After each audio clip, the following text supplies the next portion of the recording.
When the holidays start to feel a bit repetitive, reach for a Sprite Winter Spiced Cranberry and put your twist on tradition. A bold cranberry and winter spice flavor fusion, Sprite Winter Spiced Cranberry is a refreshing way to shake things up this sipping season. And only for a limited time. Sprite. Obey your thirst.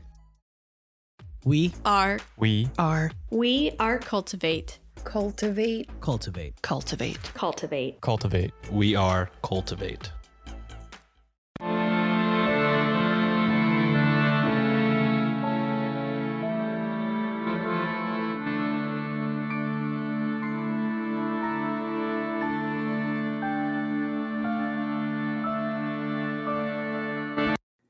Hello and welcome to Ye Olde Crime, where we discuss the funny, strange, and obscure crimes of yesteryear.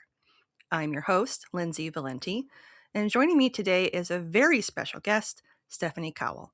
Stephanie Cowell is the author of 7 novels, including Nicholas Cook, The Physician of London, The Players, a novel of the young Shakespeare, Marrying Mozart, Claude and Camille, a novel of Monet, and The Boy in the Rain. Her work has been translated into several languages, optioned for film, and adapted into an opera. Cowell has been awarded an American Book Award. She has also been an opera singer, balladeer, and founder of the Strawberry Opera and an outdoor performance series in New York City. And today, we'll be discussing her book, The Man in the Stone Cottage. In 1846 in Yorkshire, the Brontë sisters, Charlotte, Anne, and Emily, navigate precarious lives marked by heartbreak and struggle. Charlotte faces rejection from the man she loves, while their blind father and troubled brother add to their burdens. Despite their immense talent, no one will publish their poetry or novels. Amidst this turmoil, Emily encounters a charming shepherd during her solitary walks on the moors, yet he remains unseen by anyone else. After Emily's untimely death, Charlotte, now a successful author with Jane Eyre, stumbles upon hidden letters in a mysterious map. As she stands on the brink of her own marriage, Charlotte is determined to uncover the truth about her sister's secret relationship. The Man in the Stone Cottage is a poignant exploration of sisterly bonds and the complexities of perception, asking whether what feels real to one person can truly be real to another. And with that, Stephanie, welcome to the podcast. Thank you very much. I'm very excited to be here. Now, kind of before we dive into the book, can you tell our listeners more about you and kind of what motivated you to be an author? Oh, I think I had the proverbial lonely childhood. I made up people because at that time I had no sisters. I later had one, and they were very dear friends. And I think eventually they began to fit into stories. So it's probably very, very long ago. I love writing stories. I love creating a whole world for the reader to come in and walk in and be in that world. So this book details the lives of the Brontë sisters. So for those who may be unfamiliar, can you share with our listeners a little about who they are and kind of their cultural significance? Well, almost everybody has read or heard of a film or movie adaptation of their two great novels, Wuthering Heights and Jane Eyre, and they were born in the early part of the 19th century to a father who was I guess you would call it a priest, a rector in a church, and they subsequently moved to another rectory, and it was in the town of Haworth, Yorkshire. You can still see it today. It's still exactly as they left it, and they lived in this cold, windswept house with the wind wuthering in the chimneys, and when the wind blowing, it's very misty, very mysterious, and they wanted to write, and they wanted to write desperately, and nobody would publish their work, and finally they paid to get a book of poems published, and they sold 2 copies. And of course, nobody knew they would be the Brontë sisters. That they couldn't. And finally, Charlotte wrote in a great passion Jane Eyre. How she wrote it is part of my book. Is part of the book that I loved writing. Her creating Jane Eyre, and she sent it in. It was taken immediately. She became a huge success, and nobody knew who she was because she published as Currer Bell under a man's name. And her two sisters, Anne and Emily, went on to publish Wuthering Heights and Tenant of Wildfell Hall. They all had relatively short lives, and particularly the first two books, Wuthering Heights and Jane Eyre, has seized the imagination of readers since that time, and still seizes the imagination today, which is quite a miracle. Eventually, people found out who they were, and they started to make the pilgrimage to the town of Haworth, the little town of Haworth, and they still do. They still make that pilgrimage. It's tens of thousands of people every year go up those stone steps, cobble steps, to get to the parsonage and see their clothes and where they wrote and where they slept and all that. Yeah. December has been recognized as Jane Eyre Month, which I think is wonderful. And can you share with our listeners why it still matters today and sort of why you think their writing has kind of withstood the test of time? Well, I think the two most known books, Jane Eyre and Wuthering Heights, are very unusual. First of all, Jane Eyre, still today, little Jane has no money, no connections, no name. She's treated badly. She has to go and find a job. Yet she has such resources in her, and she says, "I'm little and small, but I feel as deeply as you do." She stands her ground, and I think every young girl, I mean, everybody is insecure, particularly when they're a young girl or boy, that she stands there the way she does it, and standing on her own terms, never going back on what she believes she managed to get on in the world, is just so gripping. It's just gripping that it came from that little house in the edge of the moors to bookshelves and films and everything today. The power of the feeling is amazing. Wuthering Heights, of course, Wuthering Heights is very much the landscape of that part of Yorkshire. It is very rough. Even today, you can go out on the moors. You're not advised to go out on the moors unless you have strong walking boots and unless you have a guide or you really know what you're doing, because you will even today get lost. And their house looked out on a graveyard, and it was very misty. And as I said, the wuthering, the kind of crying and wailing in the chimney of the wind, which of course we still have today, is, somebody would have had to have written something that her particular genius, Emily Bronte's particular genius, combined with the atmosphere, the graveyard, the mist, the wind, the snows, and in this particular person at this particular time, this young woman under 30 came out with Wuthering Heights, and it still grasps our imaginations today. It's still utterly compelling. I'm always amazed every time I read it. Compelling, really. Now, it wasn't just the sisters. The sisters had a brother named Branwell, who was a bit of a drug abuser and an alcoholic. Can you tell us a little more about him, kind of as a person? I think Branwell is a very sad and interesting kind of case, and there was a time when women were really kind of disregarded. There wasn't much they could do in the world except be a teacher or a governess. You couldn't even be a nurse yet at that time, and so everything, all the hopes were pinned on the brother. And I think he was kind of an ordinary, insecure guy, and could not bear the weight of expectation as almost a young god that the three sisters and the father had of him, and fell down and changed professions and started to drink and started to have an affair with a married woman. He just, and then he absolutely became addicted, and he felt so bad about himself that he became more addicted, and he died quite young. I'm sorry, I'm forgetting exactly, 29 or 30. Just absolutely, it was very, very, very, very sad, and they just adored him. And as a matter of fact, he was falling down so badly.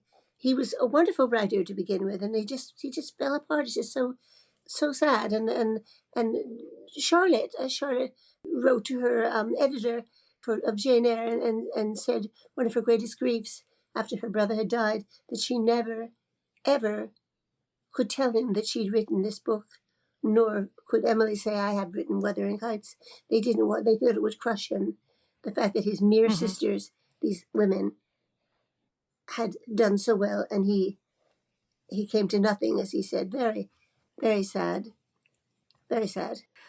He came across very much as a very tragic character. I mean, I know he's a real person, but it just seems like that's an awful lot of as you said, weight to put on one's shoulders. And then, to have things just kind of snowball as they did was unfortunate. And he just didn't have it. They needed money, so Anne and Sam Emily also and Charlotte went out and were teachers and governesses and left him there with the dad who had the was very kind to him but had the weight of go and do something brilliant, kid.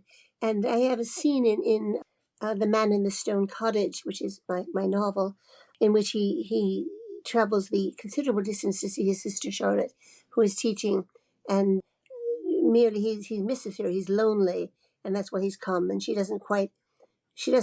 gets it, but she says, like, what can I do? I have to work this job, 18 hours a day or 16 hours a day, whatever it was. I have to be here. I have to do this. You've got to buck up, Unfortunately, he did not buck up, and he did not. Very sad. Very sad. Now, going back to your book, one of the characters we're introduced to in the novel is the man noted in the title of the book, Joseph McConnell. Was he based on a real person? After I've written something, sometimes I can't tell what I've written and what is fact, because it becomes so enmeshed in my mind. So no, not really. I mean, he was. We never really find out in the book, and I seriously cannot tell you this, whether he is entirely real, part of her imagination, part spirit or ghost, or a combination of things. And when I do my readings and I try to tell people he's a combination, and they say, "My goodness, what's that?" But I think if you read the book, you can understand that it's kind of like, I just wonder, like, of my own characters. Oh gosh, I get so involved in those characters, and it's like they're there, like they're standing in the room, they're sitting in the room. It's like an evolution of the characters I had when I was a child. Very, very intense. Sometimes they're as intense to me as actual people, sometimes more intense. So I was really interested in the what is real, and if it's real too. If real, if you look at it this way, I mean, for instance, there's this wonderful character called Heathcliff, and nobody in my true soul can tell me that Heathcliff is not striding somewhere on those moors right now, that he is and was a real man, because Emily created something so intense that he still is. I bet a lot of people would really say that they really, real and unreal. What is the truth here? Because these great people these great characters from novels, they're so real. They seem like they really lived. I mean, Ebenezer Scrooge. To me, Ebenezer Scrooge is still somewhere. If you get back to Victorian London, you'll find Ebenezer Scrooge somewhere. That's a very mixed up answer, I'm quite sure. But I don't know. When he appeared on the page to me, I said, is he real? Is he not real? You do such a wonderful job of painting the picture of, like the little stone cottage and going there. And I could see in my mind exactly the little dented cup and the plate and the threadbare quilt on the bed and the thatched roof and like little holes in the thatched roof. And I've been blessed to be able to go to the UK once in my life. And of course, I did it when I was 16, so I didn't appreciate it as much back then as I would now. But I think I had that benefit of being able to then more properly visualize everything that you were referencing in the novel, because I could picture, like the foggy moors and, the stone walls that they would be walking past. And yeah, it's just very vivid imagery where you could almost feel as if you are taking the muddy path there with Emily to go visit Jonathan. Jonathan. I do mix it myself. I get it wrong, and I wrote it, so maybe that's part of his being real and unreal. That's right, Jonathan. Jonathan. Where did you go when you went to the UK? We went to England, Ireland, Wales, and Scotland, and we were there for 2 weeks. So it was a very quick kind of whirlwind trip around the UK. But I just remember riding in the big, bus going through the countryside and just like seeing all the sheep and the different, the big stone walls that break up the farms and everything. Like it was just, you don't have landscapes like that here in the United States. So it's like it's almost like a fairy tale place when you visit it. Yeah, it is, isn't it? Yeah, really, really. I went out actually when I've gone to Haworth, their home at the home of the Brontes 3 times, and the first time I went, I was quite young, and these lovely people from Yorkshire said, "Oh, let us take you out on the moors," and they didn't say your little blue shoes, little blue heels and not good for the moors. That's all I had with me because I didn't know. So we went out, and to my great dismay, a sheep, well, a large sheep was nuzzling me, and I was like, never been that close to a New York City girl, never been that close to a sheep in my life. It's nuzzling me, and so I backed up, and suddenly I felt the ground going away, and I looked down as one of my shoes sank Oh about no. 6 inches into the mud. And of course, yes, I know, and that was the ruin of my shoes. But it was a marvelous story, and I just was. I mean, it was the full mystical enchantment came about the moors to me, even though I lost my wonderful pair of blue shoes. I would say it's a small price to pay for just being able to experience that. And I feel like the greens are different there. They're more They vibrant and are, yeah. like It's so emeraldish. moist. Yes. Yes. And it's just, it does have a little bit of that like ethereal with like how foggy it is, and it does, you can definitely picture how it can go from being this dreary place with like the graveyard and the fog and the mist to transitioning to this almost like a otherworldly place when you're going into the moors, and there's a stone cottage kind of like at the base Mm. of this hill. And it's, yeah, it's fascinating to picture it, knowing that places like that do exist. Like there are cottages like that that are just kind of like almost hidden from view until you happen upon them. Yes, it's true. They are. They are. It's really. It's like nothing else. And when I've gone to England many, many times, and I never, I sort of remember it, and then I'm standing in front of it again, and I'm just astonished and moved. It is like another world in a way, Hmm. very much so. Yes. So the book kind of covers quite the span, where it starts from the summer of 1831 all the way up till the winter of 1853. And obviously there's a reason that you cover this like period of their lives, but how important was it for you to kind of capture the nuances of what life was like for each of the sisters? I think as a historical novelist, I just love to recapture a period in someone's lives. I've written 7 books, and several of them have about famous people. Monet was the young Monet was one of them. Very interesting, and I'm so fascinated to. I mean, our daily lives are surrounded by so many things we kind of take for granted. I mean, we're just here. I'm on an iPad. I have my cell phone. I have my coffee cup. Everything has a story, and this is kind of, in a way, sort of my world, an extension of me, or something. And I wanted to do that for the sisters. I mean, if you one of the tiny things I mentioned, hundreds of little things, and you can see some of them if you go to Haworth. I hope you do, and walk up the steep steps to the parsonage. And one of the things you will find, which I mentioned in the book, is Emily Jane Brontë. Her middle name is Jane. Her christening cup. You got a cup when you were christened, and Mm-hmm. it's been broken and it's been glued together, but it sits there. It says Emily Jane Brontë, and I have her drinking tea out of it in the book. So Mm-hmm. I'm so fascinated by the their sewing needles, their writing. Yes, they're her Charlotte's, believe it or not, Charlotte's wedding bonnet. I mean, Okay. these things are so, I look at them and I feel something, and I feel the presence of something that is kind of half there. And the next thing you know, a scene has started for me. Mm-hmm. And that's kind of, it's a strange thing. My friends and family kind of get used to that I'm like this, but that's what happens. I mean, I get absolutely possessed by a little pen or a pin or No, I get it. It's one thing to think about it, and it's another thing to actually like see it and to know that it was something that, over 100 years ago was used by someone who has to this day had this lasting impression.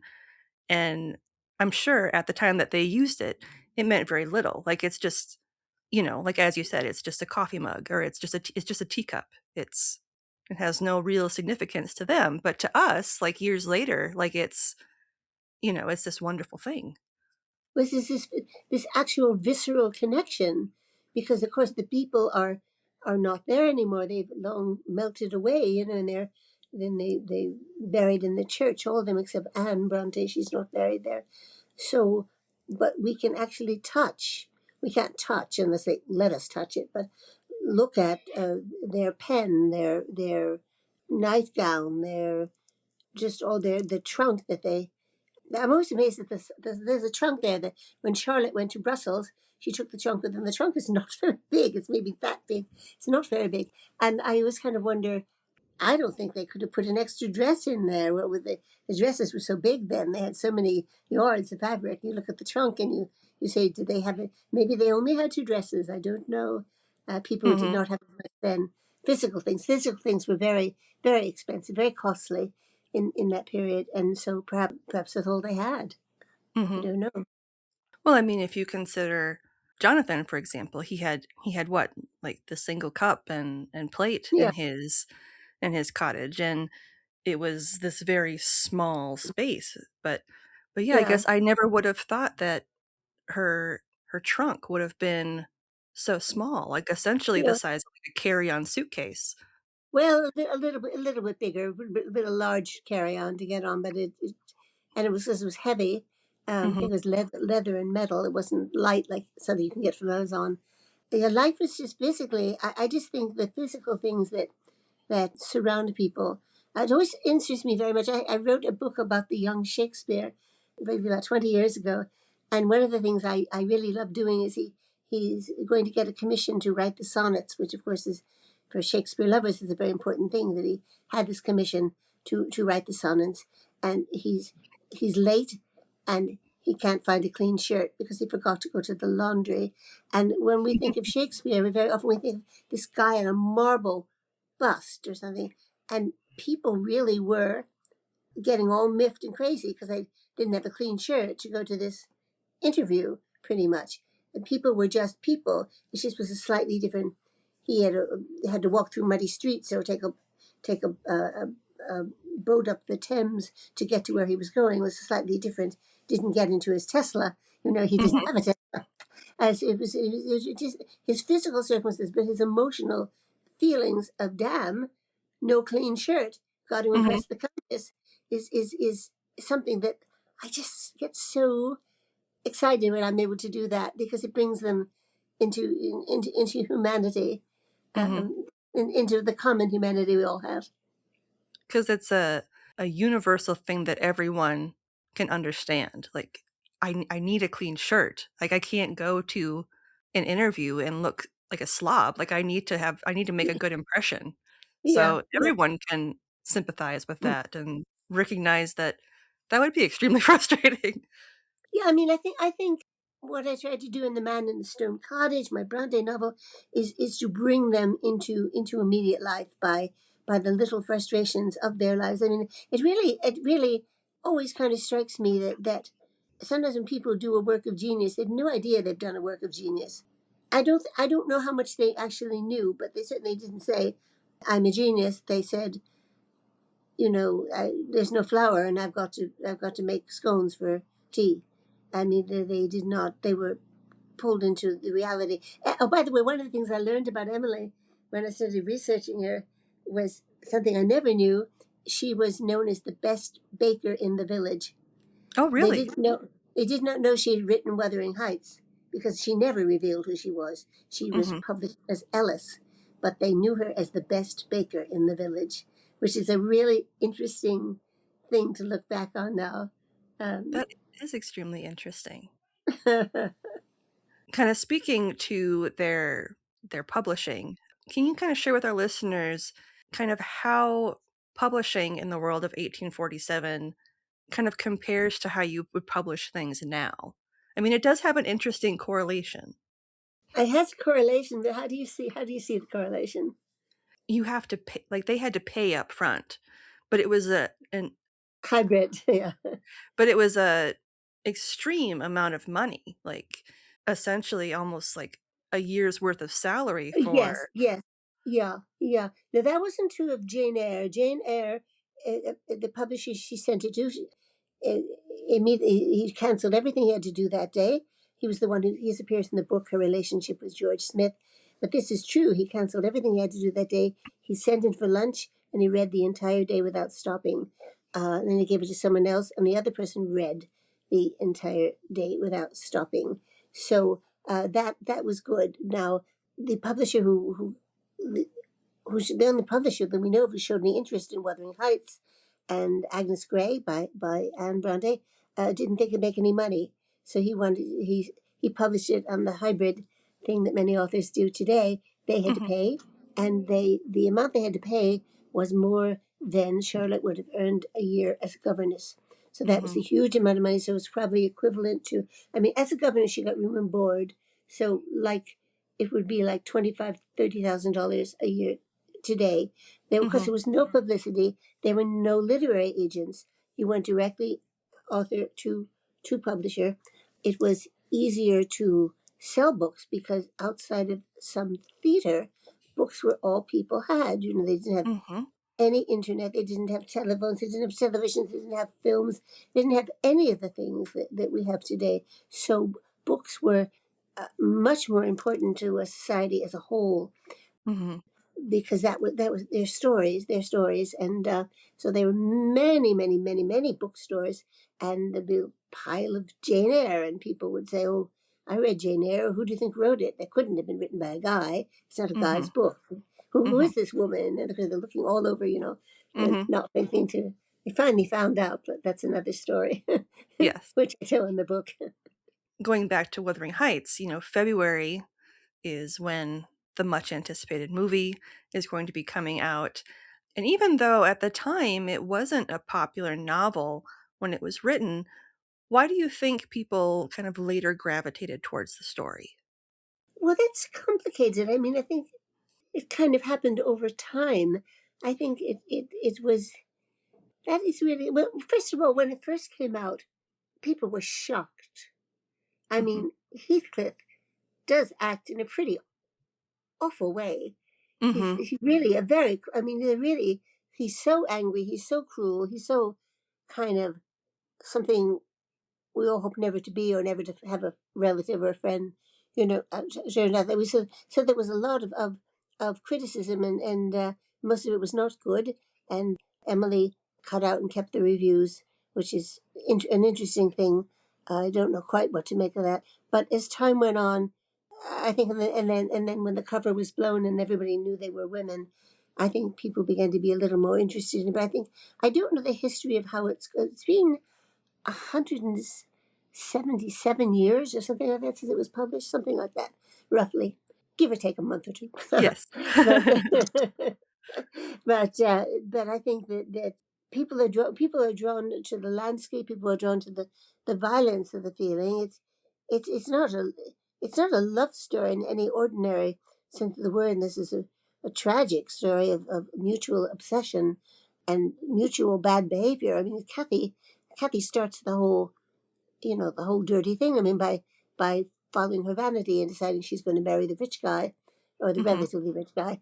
And Heathcliff has literally everything in his life is pinned on Kathy.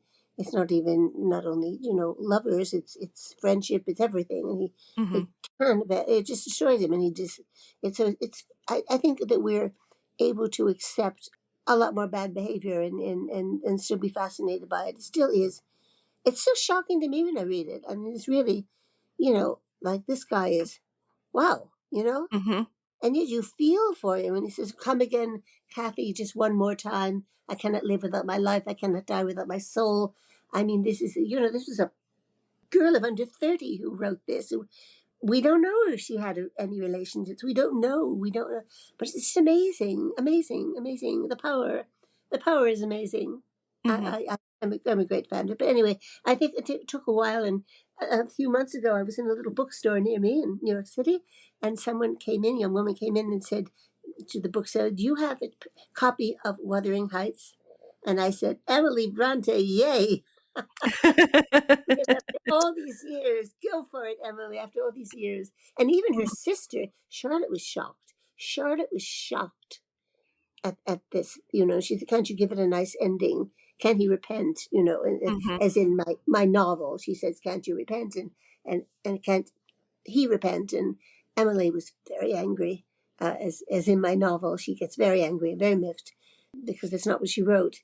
And Charlotte did want to have the people do the nice moral thing, which Jane Eyre does in the book. She turns away from love when she realizes he's got a mad wife in the attic who wants to kill him all the time. Not much of a marriage, but she's you're a married man and I cannot. And she takes the very high moral road in the novel. Not Wuthering Heights. Heathcliff doesn't take any high moral road. Exactly. He's a wild man, but it's a wild area. It's a wild area. It's wild. The storms. It's wild. I don't want to say you have to be sort of mad to live there, but I feel like you have to have a certain level of toughness about you too, just because it can be sort of bleak and a little bit lonely in that part of the world. So it to some extent it makes sense that they would be so passionate. Maybe not necessarily in the way that people would want them to be passionate, because they, like you said, Heathcliff isn't the most approachable of characters. He is a little bit more obsessive, but I don't think it would have been a good ending had it been this, like you said, him repenting. I think that wouldn't have been true to who he was as a character. He had a serious neurosis. I think that's a nice way of putting it. Yes. It really just absolutely just bent, and I think his character was very fragile, and he clung to this one thing, Kathy, and she betrayed him, and he just never could recover that until we found some way of uniting with her, and it couldn't be on this earth. How can people live there? Well, the Brontes, their sisters had a hard time living there because they were socially not important in any way, because they had no money, they had no name, and yet their father had taught them and let them read everything in his library, and for some reason they were brilliant. They were just, even Trouble Branwell was very, very brilliant. And so there they were, and who did they be besties with?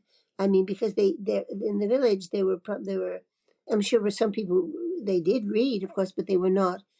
They were nowhere near the level of the minds of these Bronte children, the three sisters and the brother, and even the brother was pretty brilliant, and so they were all each other's best friends, and they wanted to stay together, and for that they needed to earn money, and to stay together, and then of course no spoilers here because everybody knows they died young, and Charlotte was the last, and there she was all alone, and it was they're just her close friends were some school friends she corresponded with very frequently. That's how we know a lot about her, because of these letters.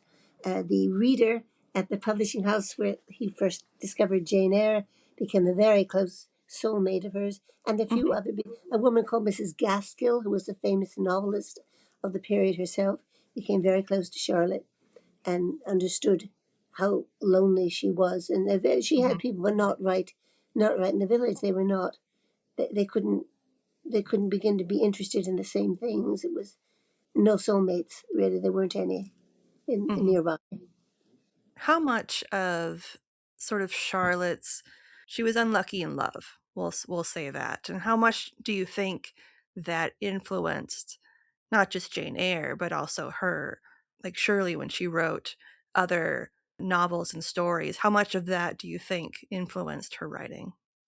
Oh, I think it was everything. I mean, I think her need to have a man love her and understand her, and not as Jane Austen says, dwindle into a wife. She wasn't. Now, Mrs. Gaskell, the great novelist, had a wonderful husband who just paved the way for his wife to write and publish and everything like that. But not all men were like that, and Mm-hmm. the few opportunities, there were no, as I say, there were no dating apps back then, so she Mm-hmm. couldn't. I'm not successful they are, but so she couldn't. There were very few people that were anywhere near her level, and I think the few she was, so she was always looking for, she was hoping for, and she really did fall in love with, deeply in love with her married French teacher when she went to Brussels, and wrote him, we still have some of the letters, wrote in these passionate letters. She needed a love object. There's so much love, and yet she was so prickly. She just, because she'd been up against, I mean, she was sent to this horrible school. This is in Jane Eyre, it's true. And her two older sisters died because of diseases they contracted there. It was horrible. So she had all this pain in her and all this depth. And yeah, and she was an unusual woman. I mean, I don't think she was terribly pretty, at least not in her eyes. And she didn't do all the things that, she wasn't a housekeeper like Emily. She just Mm-hmm. was, she was this very individual character. I mean, she did find someone eventually, but that was difficult. As you mentioned in the book, she became more of a caretaker, but not necessarily, as you say, a housekeeper in the traditional sense. It was more No. like she equated herself more to like a mother for her siblings, given that Yeah. their mother was no longer with them. And she was particularly protective of their father, given that he, was essentially blind, and her, it was like she had these warring emotions where she wanted to go out and, find love and kind of move on with her life. But at the same time, she's like, well, I can't abandon our father. Like, he's been with us. Yeah. He's been supporting us. And almost like I owe this to him. Like, it would be a huge betrayal if I were to leave him. Yeah. And so I can imagine how difficult that would be to have these opposing forces that you're dealing with on a daily basis. You would feel extremely alone and lonely to sort of, I don't want to say like force yourself into this situation, but at the same time, like, you're making the choice that I need to be here. And now that I'm here and I'm not working at the school anymore, like she had to leave. She was like, I left this letter. It's too embarrassing. I wouldn't be able to stay. And rather than finding employment somewhere else, she had attempted to make the school and that didn't pan out. And I could see that being, as you kind of allude to in the book, like what a huge blow that was. Like, she had envisioned this being this great way to like make money for the family, and to only have one girl enroll in the school, and they had to sell everything. And essentially, I could see how she felt a little bit trapped. Like, she didn't quite know where to turn and what to do. And so that made her, you felt for her, because I think we all in our own way have been in situations like that where Yeah. you don't quite know what to do, and sometimes you struggle to do the things that you have to do, even though you might necessarily not want to do them. Hmm. So I think all of us at one point or another in our lives have been in situations like that. So you can Oh, yeah. empathize with her as a person. Oh, yeah, absolutely. I mean, it's really interesting when you talk about people. I've read about at least five biographies of Charlotte Brontë way before I wrote The Man in the Stone Cottage. And they all had a slightly different version of Jane. And Mrs. Gaskell, who knew her in person and wrote the first famous biography of her, saw her as kind of an enduring saint. Other people saw her as very prickly, scathing. She was very angry in a Mm-hmm. lot of her letters. But, when you think about it, she had a lot to be angry about. I mean, Mm-hmm. she was working for these people. I went out as a governess, and the people she was working for treated her as if she knew nothing, Mm-hmm. and sure, she was 5 times as brilliant as they could ever dream of being. But because she had no money, she was being paid £20 a year, whatever she was being paid, to take care of somebody else's children. And she, she didn't like it, you know. But it's really awful that class system that made her have to not to be taken seriously, not to invite into conversation, because she was, you know, and by the time she was so shy, and she was so shocked. She was so shocked by the sickness and the deaths of her siblings, and so lonely. I mean, incredibly lonely, with just her father. Her father took all his meals by himself, I think, except one a day or something like that. And so she was left alone in the house, and he was in his room with the door closed. And so, yeah, it was very hard for Charlotte. I mean, it's I in my book, in my novel, I think I have her find some happiness at the end, and I believe she did. But goodness, what a lot she had to go through. Charlotte Brontë is a marvelous character person. I think she really led her family, her sisters, to publish, and encouraged them and prodded them, and eventually got them into the world, got their books into the world. I think I really, I mean, as I said, as soon as I can't remember exactly what's fact and exactly what's and what I have, how I have in a novel, you have to, I mean, I stuck to most of the facts of their life, but when they did things, what they said, you know, where they went, all that stuff. But you do have to, except of course Emily's encounters with Jonathan in the Stone Cottage. That of course is in Emily's mind, so we can't say. But I did try to stick to the truth of really what happened. And it's interesting that Charlotte is sort of viewed as prickly, as you say, in some of her biographies, when to me, it felt like of the siblings, like Emily seemed to be the more angry and kind of bitter of the three, whereas Anne seemed more of the, I don't want to say like pacifist, but she seemed like more of the placater. Like she wanted to make sure that, you know, things went smoothly. And she also had a bit of that caretaker personality, especially towards Branwell. And she and Branwell had a horrible time as well, as, you know, teachers in their own right. They did. Well, Branwell, of course, Branwell went to work for this Robinson family. If you know The Graduate, the film The Graduate, the older woman in that is actually named after Mrs. Robinson. She's become so famous in history. Mrs. Robinson was the Branwell's employer and the one who seduced him. He expected her to marry him when her husband died, and she did no such thing. It was a great blow to him. Well, they were treated like they were ignorant. Well, you shouldn't say like a servant, because you shouldn't treat anybody like that. They were not, they were treated, they were very condescended to. But Charlotte was like 4'9" or something like that, tiny. And she had a strength within her that was, if it were not for Charlotte, I really do believe those books might have just been manuscripts and just found 100 years later in some trunk or something, and someone said, "What is this?" Yeah, I that's my take on Charlotte. I respect her. I respect her a lot, but she just really was. She was lonely. She didn't know what to say. She didn't know what to be. She didn't. When she was finally revealed as revealed herself as being a woman, Charlotte Brontë, and she was lionized by everybody.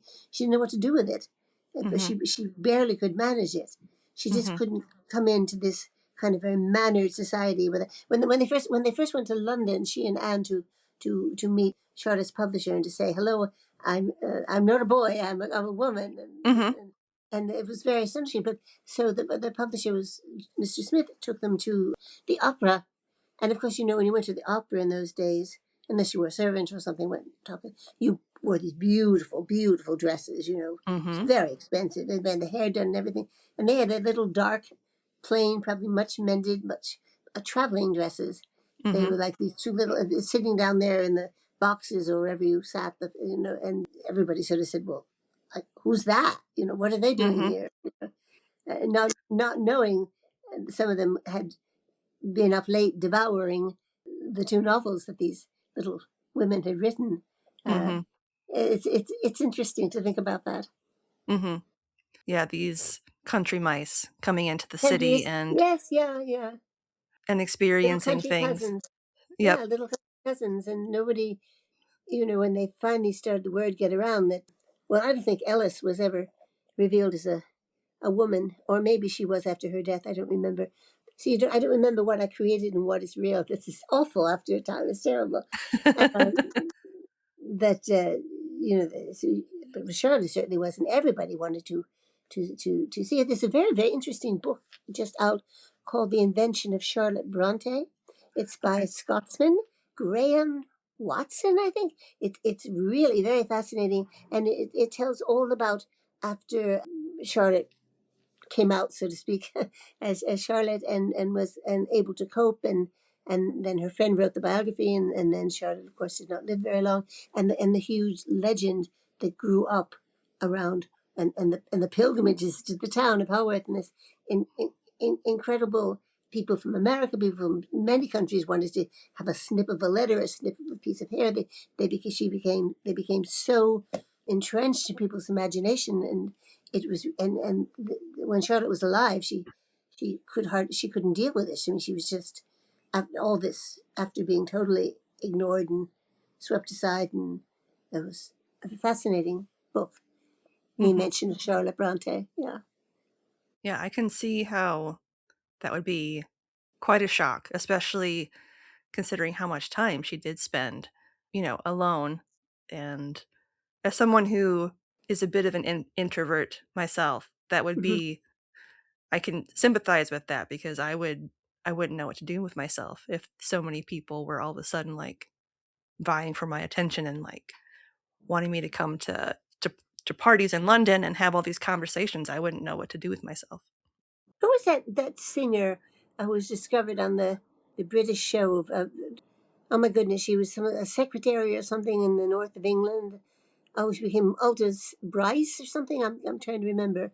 Sorry, it's escaping me. And she just absolutely, suddenly within 24 hours, because of the internet now, things go very fast. She was having 20 reporters at her door, and she just got hysterical. Susan Boyle, I think. Yes, Susan Boyle. Yeah. Yep. Yeah, and she just absolutely had screamed at them and had kind of a mini breakdown. They had to run at the house, and I mean, at least it took months and years with Charlotte. This was 24 hours, and she just absolutely. There's no way you can go from total obscurity. Do you think people are like pulling your leg? They can't be sincere. It's really, really it was very hard for Charlotte. Very hard. Very hard. Well, as we're sort of winding down, is there anything else we didn't discuss that you'd kind of like to share with our listeners about the man in the Stone Cottage? Well, I'd like to say what a privilege it was to, when I was 23, when I first went to England. That's when I lost my little shoes, ruined my little blue shoes. And to take a bus up from London, I looked about 17 at long brown braids, and just the mysticism of walking into that town, walking into that house for the first time, and then being pulled back again. And then the last time I went, it was near twilight when I arrived in the village in my room. And of course I had to run up. The parsonage was closed. They didn't have it. It wasn't open for visitors anymore. It was later. And I walked up, and as I said, twilight was falling, and the magpies were cawing in the trees over in the graveyard. And I said, am I in some kind of stage set? And there is no, this is it. This is what they saw. We had photographs from around the period. This is the way it was. And it was just like, and I was there for several days alone, and I felt something in me blend with, I think as many people do who go visit there, blend with the house and the sisters and everything like that. And I took notes of everything I felt and saw, and the way I felt about the walks and the paths, the stone walls and things like that. And then I went home and looked at my piles and piles of notes for the man in the Stone Cottage. And I sat down and obsessively wrote it, and was taken at once by my publisher. And it was marvelous. It was such a joy to be so close to, so intimate and close to this marvelous family of writers who are so vivid to us today. Yeah. So the man in the Stone Cottage. I was lucky to get a copy of the book, and I I had a hard time putting it down. It was very, very well written, Lovely. and I thoroughly enjoyed reading it. And like as I said, it was, you could tell in the writing that it was a place that you had been to just because of how it was described. Like sometimes when you read a book and you get the sense that perhaps the author hasn't been to the location, or maybe it's been some time since they've been to the location that they're describing, but it felt like almost like you were just walking into the village and into the parsonage and to the moors, and it was an immersive world. Like you felt like you were literally stepping into the pages and seeing the little kitchen and having an idea of what Branwell's room looked like after the sisters went in there to like clean it up for him while he was away. I mean, even though he was so angry with them when he came back and was like, "How dare you come into my room and clean my things?" And I could picture them sitting down to mend things, and it was a very lovely book, and I thoroughly Thank enjoyed you reading it. so much. And I've gotten the most, probably the most amount of reviews and really wonderful letters all the time from people and telephone calls. And it's I do know it's been really an amazing experience. I can't quite comprehend it, but I felt them, I saw them, and I wrote The Man in the Stone Cottage. So And on that note, I would like to thank Stephanie for taking the time to join me today. And again, the book is The Man in the Stone Cottage, and it's available on Kindle print and audiobook. And we will include a link in the show notes so you can purchase a copy of your own in whatever format you prefer. On that note, as always, I'm Lindsay, and we'll see you next time with another tale as old as crime.